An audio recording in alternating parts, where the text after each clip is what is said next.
Welcome back to my channel. Right, so last video I basically put the head back together and everything else that goes with it, glow plugs, injectors, etc. And we're now at a point where we are pretty much ready to start her up. So I've got the radiator there, you can see, filled it up with water. I've got the right levels of oil and all that kind of good stuff. I'll just cover what I'm going to do in terms of the electrics in order to be able to, I suppose, what you call bench test. Because basically I'm just using the bare minimum connections in order to start the motor and monitor it. So I'll start off with the fuel tank. So this is what I'm just going to be drawing and returning the diesel fuel into. Nothing has really changed. So you've got the feed line that comes through here to the initial sedimenter filter. That then goes up through to the lift pump here. And I'll cover what I did to prime it. And it's got the top filter here. So all the pipe work is pretty much ready to go as if it was stock. And of course I've got the return line coming back into the tank. For bleeding, basically pretty simple process. You've got the lift pump here with the handle, and it's just a matter of pumping that through. And I could actually hear the diesel fluid come through in the lines and the filter. And once I was satisfied that the liquid has come through, then there are two, I might have to turn the light on for this. These two nuts there, one there and one over here on the side of the injector. They're pretty much bleed screws. And same principle. What I did was I just cracked those open like you would if you're bleeding the brakes, and just applied more of the lift pump until effectively just diesel was coming out, and then I nipped them up. So that at least got rid of, if not all the air, most of the air. Unfortunately, I can't get rid of any of the air in the lines going towards the injectors, because I believe that the only way to do that is when the injector is doing its bit, as in pumping the fuel through. So what you could do, I suppose, is where you've got these unions here for each of the injectors, you can loosen them off, crank the motor over until you get all diesel flowing through, stop it, then nip them up again and go from there. But I haven't done that yet. I haven't cranked her over yet, obviously. This is what this video is about. Right, so that's the fueling. Now, in terms of electrics, I've just rigged up the, you can see here, the ballast for the glow plugs. And I've got a lengthy piece of wire to go to the positive of the battery. I'll just hold it there for like 5 seconds or so and give it a go. So that should cover that.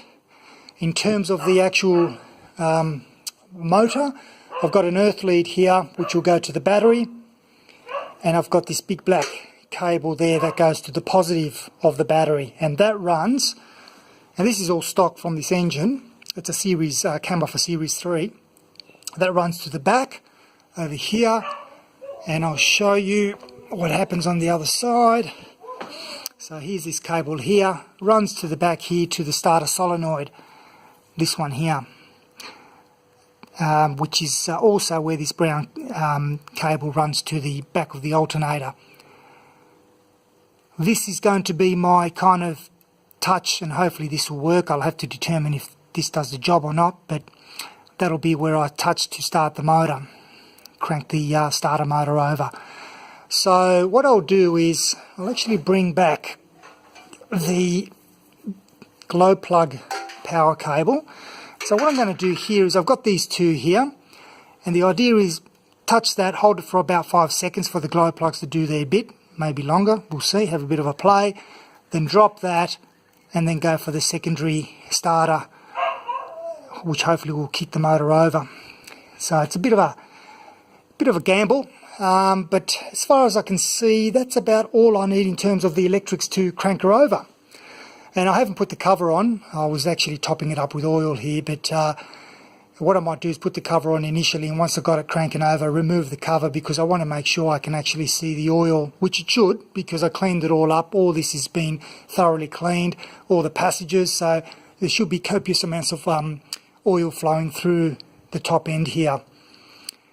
In terms of the cooling, obviously the original radiator, I'm going to try to see, look, it's very, you can see down here, for example, it's pretty damaged. Like, the core is actually sound, but the cooling fins are the ones that are either bent or missing. And I have tried to clean that up as much as I can by straightening out some of the fins. You can see, well, maybe you can't see, but a lot of them have been straightened out.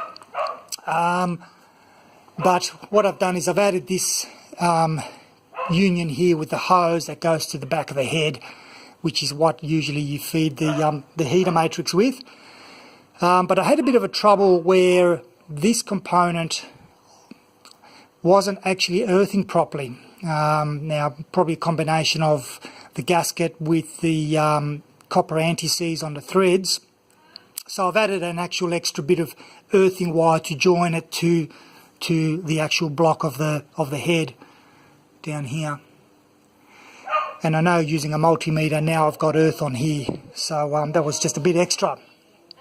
So anyway, I'm going to give it a go and crank her over, and hopefully we'll get this thing running. Oh, the other thing I did as well here, a bit unconventional, is I actually put the exhaust onto the header here, but as you can see here, I've actually faced it forward. You can see it's going to the front of the motor, because I want all the gases to exit the garage, obviously. And the other thing too is, by me having my hand here near the starter, obviously you can see it's right underneath the exhaust system there, so I don't want to have hot gases flying onto my hand. That wouldn't be too good. Right, that's about it. So we'll start giving it a go. Don't forget, I've just put the rocket cover on, and I've got the pretty much the oil mist receiver back to the back of the inlet manifold. And the other thing too on the electrics is that I've got the original earth strap. Okay, so the battery's connected right here. Taking this one out of the disco. The other ones that I've got are pretty much gone. Can't take the load. So, right, everything else is checked. I've checked the oil levels up. I might need to top it up, of course, as it goes through the first cycle of filling in the new filter. We've got the water in here, so we're pretty much ready to use this as the glow plugs, and then we've got the starter as I mentioned beforehand.